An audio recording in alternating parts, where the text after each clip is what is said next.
So for wearing a respirator in the blast booth, it's going to be a supplied air blast helmet. This is Nova 3 from RPB, but this was what we would call a respirator in the blast booth.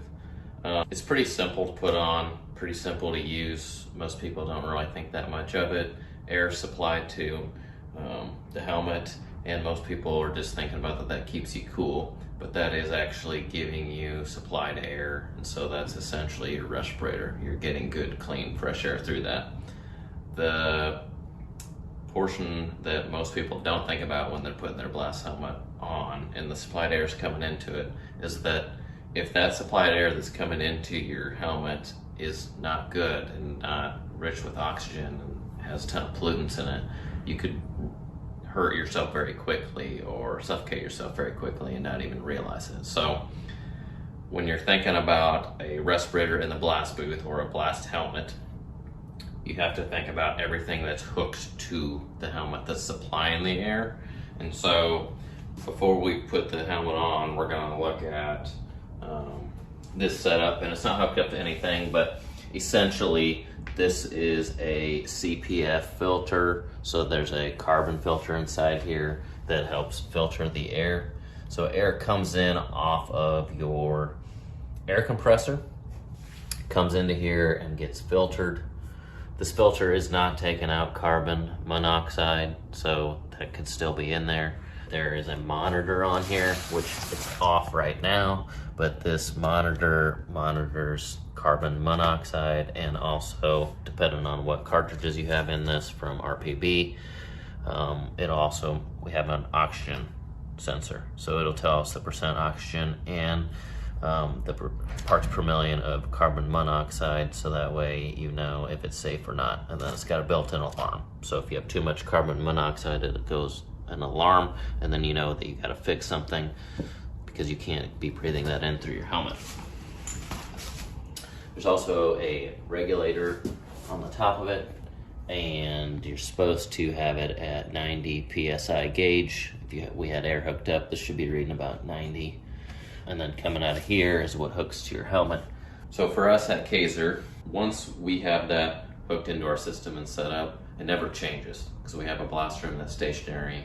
We go in there every day, nothing changes. So we don't really have to worry very much about when we're hooking this onto our little cool air tube that hooks to our blast helmet, because we know that the other end of this is still hooked up to the same spot it was hooked up to, and it's still good, clean air.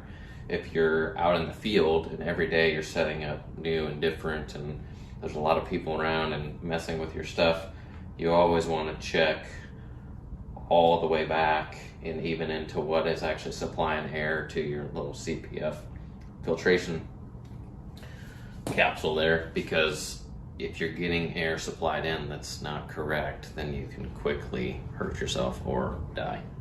So in order to put on a blast helmet, it's very, very simple. It's got a cape here, and you just pop it up over top of your head.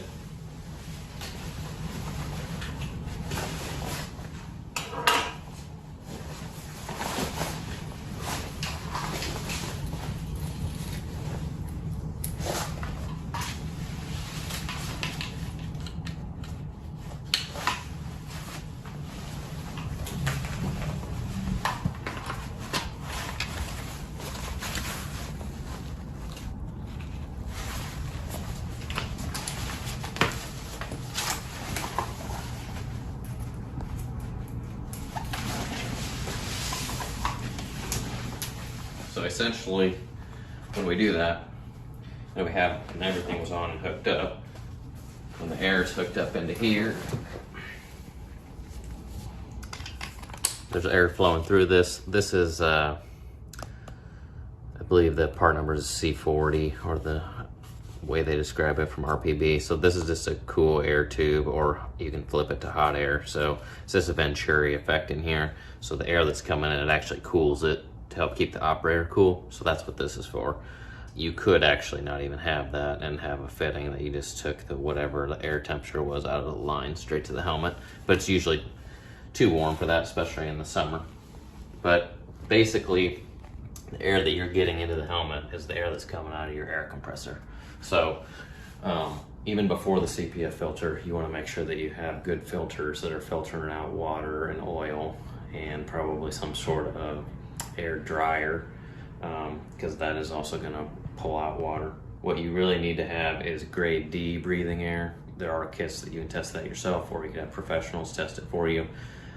But grade D is what OSHA specifies, and there's lists of, if you just look it up, it lists out what you have to satisfy essentially to meet grade D, and then that is breathing quality. So if you're supplying air to any type of respirator, it needs to be grade D. Just because you get this nice setup from RPB that works really well, that doesn't mean that you have grade D air. Whatever air is coming in through here, if it's really, really bad quality, this filter is not enough to fix it.